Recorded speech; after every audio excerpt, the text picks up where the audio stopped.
It looks so good. That's so fancy. It's a moment of truth. Ah! Hands on. Okay, that works.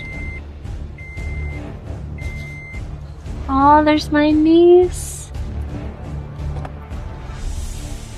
Now this is Wow. one of your dashboards, but you can change it. Okay, let's switch sides so it feels natural being the driver. Oh, it's so nice. I love it.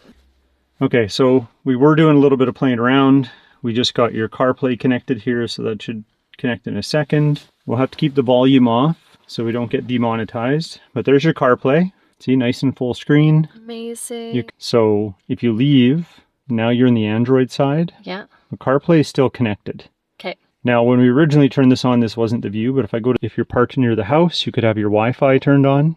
Okay. And use the house's Wi-Fi. That's probably the cheapest way to do it because you're not paying for the data really. It's part of your plan. Or you can hotspot your phone. But the problem with hotspotting your phone is if CarPlay is enabled on your phone and it connects to this, it will lose the connection to your data because it's using the wireless connection for CarPlay. Okay. A lot of people think CarPlay is Bluetooth. Yeah. No, it uses your Wi-Fi antenna as part of the connection. So they fight. Okay. Okay, so if you turn the CarPlay off on your phone in the CarPlay menu and you say, I don't want it to connect to this GT6 it's called, Yeah. then it'll work fine for sharing your data. And then you can just do navigation right off of here and it'll use your data to load the maps. It'll use the GPS antenna to find out where you are on that map. So you don't have to use CarPlay. So I don't know what else to show you here. I mean, you can, again, if you're connected to Wi-Fi or your hotspot, there's no network connection, so it's not going to load, but you can do Netflix, Disney, YouTube. I know Jack will love that, but again, we're not connected right now, so Mainly I'll be using like Spotify and Maps, Google Maps. But again, if CarPlay's on, you have no connection to Wi-Fi. Okay. Okay, so that's an important thing to learn because with the screen in my truck, mine has more features, so it gets a little more technical, but it still can be a problem depending on how you hook it all up. But we should try a Bluetooth call, see if we got the Bluetooth working properly. Hello?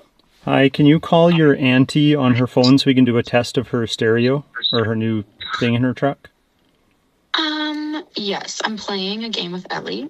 Well, you're going to call your auntie on your phone. We want to hear the sound quality and if you can hear her okay. Okay. Okay, bye. Bye. Oh, Ellie's calling me. Yeah. Okay. Ellie, can you hear us? Yeah. Does it sound good? Yeah, it did. It does. Yeah, you sound like really clear. Aw, okay, I love you. Bye. Bye. Sounds so good. So clear. So you're happy? Yeah. I think we need to do one more demonstration. Let's try some YouTube. Hey guys, welcome back to DonsLife. Welcome to the channel. Look at the... Okay, that's so cool. The audio is in sync. For the older interiors in these GMC Sierra. So for a Toyota, the audio's in sync better than my truck.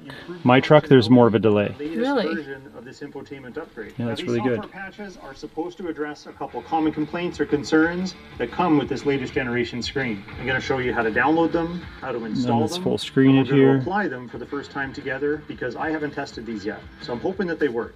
I've also been testing a new that feature looks that so comes with these good. screens, and that's the compatibility I love it. with Better not steal my extension. Thank you. You can have it.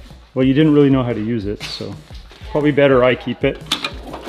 You basically did that. I'm so happy. You should be happy. Thank you so much, Aucar. I am so stoked about my new screen. Appreciate So you.